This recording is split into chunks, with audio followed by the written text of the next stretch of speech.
Dan Ullman, Matt Bernier. The feature race at Woodbine and the Sunday DRF.com formulator race of the day is the Grade 3 Vigil Stakes, race number 8. Let's take a look at this field. 7 furlongs on the Tapeta surface, a field of 6, and as you see, a heavy favorite in the number 3 Pink Lloyd, 3-5, Matt, and deservedly so on the morning line. If you just look at this horse from a speed figure standpoint, you have to say, he's one of the better sprinters in all of North America. You know, this is the kind of horse that I think he's one of the best horses we don't talk about. And I wonder if at some point, if they keep him at Woodbine, he's probably never going to get the full pub that he deserves. But I wonder, if you get a good effort from him on Sunday afternoon, don't they have to be a little bit tempted to find out if he can step on dirt? You would think so. I mean, this horse showed a lot of potential last year as a 4-year-old. It took trainer Robert Tiller a while to get him to the races. Didn't debut till August of his 4-year-old season. Showed some ability last year. He has really broken through with 3 fast races. And not only does he tower over this field from a Beyer speed figure standpoint, as we see from the Timeform US pace projector, if you believe the Timeform US pace projector, he's as loose as he wants to be on manageable fractions, and if that's the case, they're not catching him. Well, and I think you're saying that because of the one Riker, the presence of that horse, and we'll talk about Riker now. You know, I understand he has speed. I'm afraid that all of these, not all of them, but these longer distance races has sapped out the early gas from him that he's going to need to clear off, because Pink Lloyd is capable of going 22 and change. It's been a while since Riker's gone 22 and change. That is true, but Riker is 4-for-4 lifetime sprinting on a synthetic surface. I think you and I have sort of always felt he's better sprinting. I took a small shot with him last time out in the Eclipse, and he was a tired horse in the stretch. 1 1/16 at this point in his career might be a little bit too far, but I think his only chance is to try to force the issue of Pink Lloyd. If he allows Pink Lloyd to clear off in this pace projector, I don't think Riker or anybody else is reeling him in. I would try to look Pink Lloyd in the eye, hustle out of there, Jesse Campbell, and see what Pink Lloyd can do. I think you have to try. I'm not sure he's going to be able to, and I agree with you. I mean, look, this horse, all 5 of his victories have come outright on the lead. I mean, it's not as though he's in some sort of, with the exception of his career debut, and he was a half-length off, so I don't really count that. I think the only way he can win is to go. I'm just not sure if he's capable of doing it. Great Wide Open, the number 4, is taking on some tough competition since shipping into North America for trainer Connor Murphy. Disco Partner, 2 starts back in the Elusive Quality. Green Mask and the Bonaparte in his North American debut. Those are 2 of the better turf sprinters in all of North America. Last time out in the Connaught Cup, he caught Tower of Texas, a solid runner who came back to run 3rd in the King Edward with a 96 Beyer. I'm concerned he's going to get outrun here switching to the synth. Yeah, I took a shot with him in the Connaught Cup, and I thought he was just, quite frankly, terrible. And now you're going to change over to the synthetic against some really, really salty runners.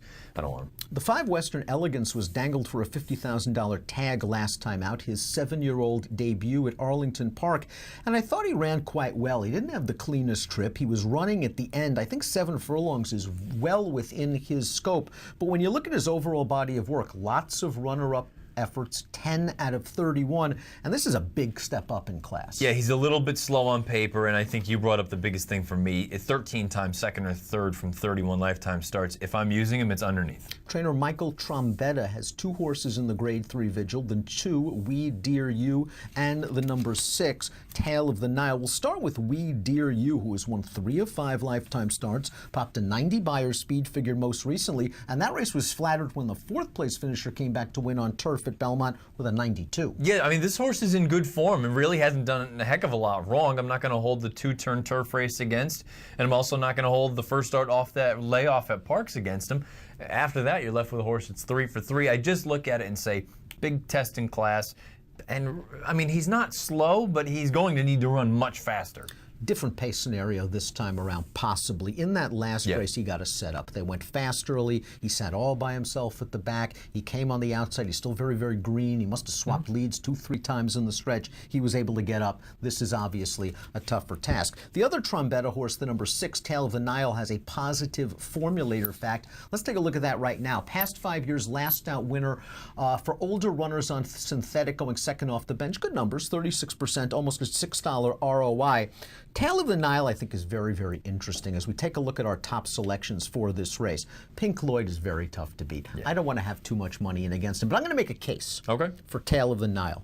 Tail of the Nile can't stand up on dirt. Correct. He started his career on dirt. He is slightly better on the turf, but not much. Sure. Ever since Trombetta put him on the synthetic surface at Presque Isle Downs, he just woke up. He won his first 3 races. He took on Ghost Hunter, who's a pretty good horse, and was actually second in a $200,000 stake. And last time out, his seasonal debut, boy, he was very impressive. I know it was a little slow, 89 Beyer speed figure, but it was off the bench. He broke slowly from the outside. He just made this big inside move on the turn, had to steady when he snatched up on a horse's heels, then split horses and was on his way. I think Tail of the Nile is sneaky, and I wonder if he can have a forward move second off the last. So I need Riker to put some heat on the favorite. Maybe Tail of the Nile, a minor upset. If not, he's the one I'd like second. I picked him second in here. I just think there's a couple things going against him. The pace scenario, as you laid out, because again, even if Riker goes, I think Pink Lloyd has the ability to sit just off him and take him when he wants.